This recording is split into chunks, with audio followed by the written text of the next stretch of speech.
In ancient Athens, your birth could decide almost everything about your life. A wealthy aristocrat stood above a foreigner. A citizen stood above an outsider. Men possessed privileges that women were often denied. And an enslaved person could legally be treated as property. Then Epicurus opened the gates of his garden. Inside, the usual boundaries began to lose their importance. An enslaved person could sit beside a wealthy aristocrat. A woman could participate in philosophical discussions. A foreigner could become part of the community. They could share food, friendship, and ideas without wealth or family name determining who deserved to be heard.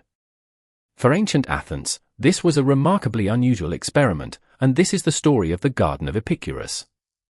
The garden was founded by Epicurus in Athens around 306 BC, during a period when the Greek world was still struggling with the consequences of Alexander the Great's conquests. Alexander had died, his enormous empire had fragmented, and rival rulers were fighting for control over the territories he had conquered. Athens itself lived under political pressure and uncertainty. In the middle of this unstable world, Epicurus purchased a house with a garden located roughly between Plato's Academy and the painted Stoa that would later become associated with the Stoics. But Epicurus did not want to create another philosophical institution reserved for wealthy intellectuals. He wanted to create a different kind of community. His garden, known in Greek as the Kipos, became a refuge from political ambition, social competition, unnecessary luxury, and the endless pursuit of recognition. Philosophy was no longer simply something discussed in lectures. It became part of everyday life through conversation, shared meals, friendship, mutual support, and the search for inner peace. What made the garden particularly unusual was the range of people who could participate in it.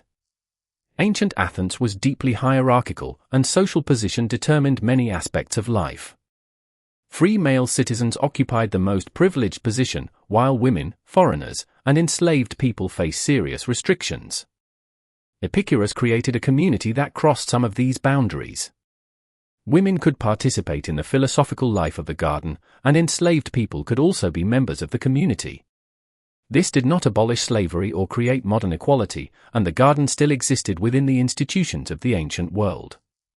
But compared with the surrounding culture, its openness was remarkable. Epicurus was creating a space where philosophical life was not restricted entirely to wealthy male citizens. The search for happiness could involve people from very different backgrounds. One of the people associated with Epicurus was Mice, an enslaved man connected with Epicurus' household and philosophical circle. Ancient evidence suggests that he was personally important to the community, and Epicurus reportedly arranged for his freedom in his will.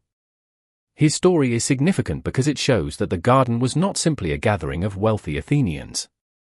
People with very different social positions could become part of the same philosophical network. The existence of mice does not erase the reality of ancient slavery, and it would be misleading to describe the garden as a modern abolitionist community. But the relationship between Epicurus and mice still demonstrates how the garden could create personal bonds that crossed boundaries considered normal by the wider society. Another remarkable figure was Leontian, a woman associated with the Epicurean community who became known for her intellectual abilities. She reportedly wrote a work criticizing Theophrastus, one of the leading philosophers of the Peripatetic school. Her story is particularly striking because formal philosophical culture in the ancient Mediterranean was overwhelmingly dominated by men. A woman publicly engaging with the arguments of a famous male philosopher was unusual enough to be remembered by later writers. Leontian therefore became an example of how the garden could challenge assumptions about who was capable of philosophical thought. For Epicurus, the search for wisdom did not automatically belong to one gender or one social class. The deeper reason for this openness was connected to Epicurean ideas about human nature. Epicurus believed that human beings were physical creatures composed of atoms and void. There was no obvious cosmic substance that made one person inherently superior simply because of their birth. People experience hunger, pleasure, pain, fear, friendship, illness, and death regardless of whether they were born into wealth or poverty. An aristocrat and an enslaved person might occupy completely different legal positions, but both could experience fear of death, both could enjoy friendship, and both could suffer when deprived of basic needs. From the Epicurean perspective, these shared human experiences mattered enormously. The ability to seek tranquility was not something naturally reserved for the wealthy or politically powerful. This is where the garden's idea of equality becomes particularly interesting. Epicurus was not leading a political revolution designed to immediately abolish every hierarchy in Greece. He was not trying to seize Athens or create a new government. His approach was more practical. He created a community in which people could interact according to different values from those dominating the society outside its walls. Inside the garden, philosophical ability mattered more than ancestry. Friendship mattered more than wealth. Character mattered more than social prestige. The community created a small environment where people could experience relationships that were less dependent on the hierarchy surrounding them. Friendship was at the center of this experiment. Epicurus considered friendship one of the greatest sources of security and happiness. The garden was not simply a classroom where students listened to lectures and then returned home. It was a community of people who supported one another. They shared food, discussed ideas, helped each other through difficult circumstances, and developed relationships that could last for years. This mattered because Epicurus believed that wealth alone could never guarantee security. A rich person could still live in fear.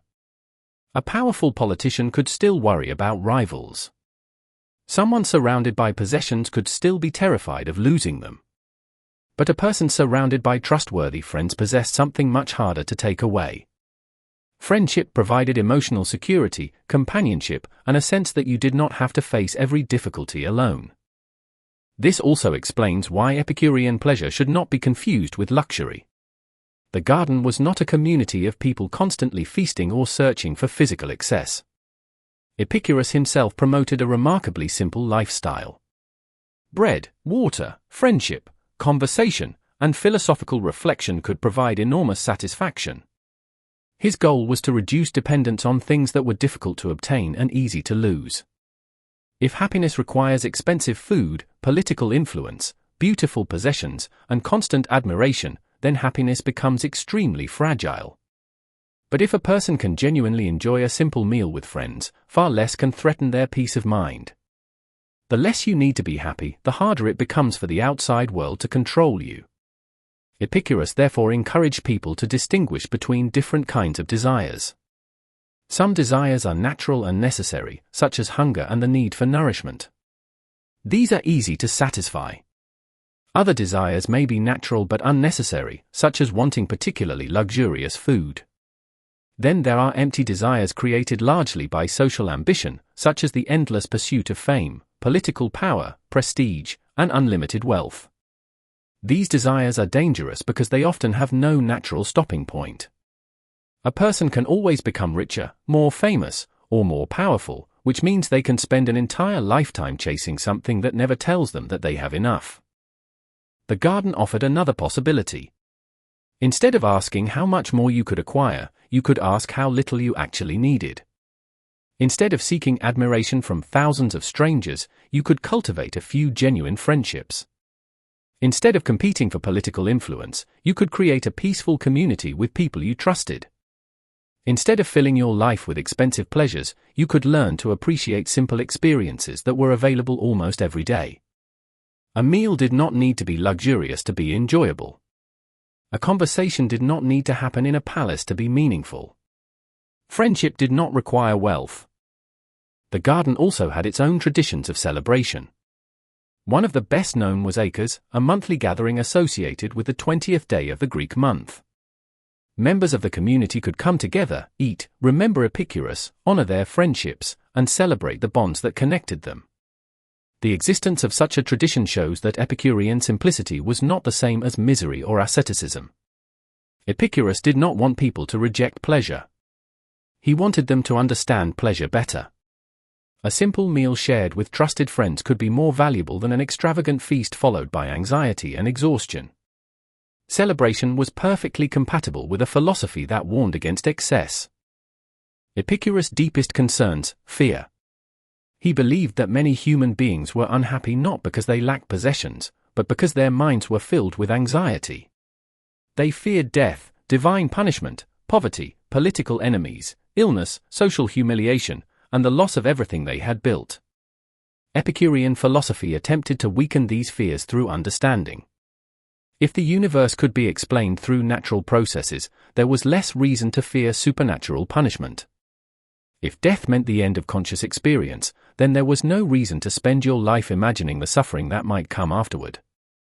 If simple living reduced dependence on wealth, then poverty became less terrifying. If friendship created security, then uncertainty became easier to face. This made the garden more than a philosophical school. It became a practical refuge. Outside its walls, Athens was shaped by political ambition, social competition, wealth, reputation, and fear. Inside, Epicurus tried to construct a different environment.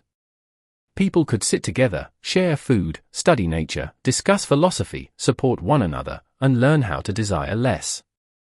The goal was not to conquer the society outside. The goal was to become less dependent on it. That is why the idea of equality was so powerful. It was not simply about saying that everyone should have the same political rights. It was about questioning whether social rank actually determines human worth. A wealthy aristocrat might have more possessions, but that did not make him automatically wiser. An enslaved person might have almost no legal power, but that did not prevent him from experiencing friendship, understanding philosophy, or seeking tranquility. A woman might be excluded from many public institutions, but that did not mean she lacked the ability to reason. The garden created a space where these distinctions mattered less than they did outside its gates. It demonstrated that philosophy could create relationships that crossed boundaries of wealth, gender, origin, and legal status. The community did not need everyone to have the same life. It needed people to recognize that the basic human search for happiness was shared by all of them. And perhaps that was the most radical message of Epicurus. A person's value did not have to be measured by their wealth, ancestry, political influence, or social position. The things that mattered most could be cultivated by almost anyone. Friendship could be created. Wisdom could be pursued. Simple pleasures could be enjoyed. Fear could be examined and reduced. A person could learn to need less from the world and therefore become less vulnerable to everything the world could take away. The garden was therefore not merely a place where Epicureans studied philosophy. It was a living demonstration of their philosophy. An enslaved person could sit beside a woman. A foreigner could speak with a citizen. A wealthy aristocrat could share a meal with people whose backgrounds were completely different from his own. They could disagree, discuss, laugh, eat, and build friendships. For a while, the rigid hierarchy outside the gates became less important than the people sitting together around the table. Epicurus did not promise to conquer the ancient world or rebuild society from the ground up.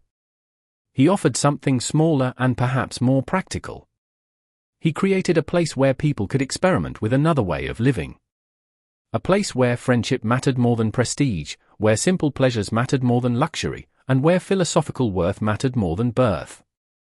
In a world that constantly told people to climb higher, acquire more, and become more powerful, the garden offered a completely different direction. You do not need to rule Athens to live well. You do not need to become wealthy to experience pleasure. You do not need an important family to seek wisdom. And you do not have to face the world alone. For Epicurus, happiness could begin with something as simple as sitting at a table with people who accepted you as an equal.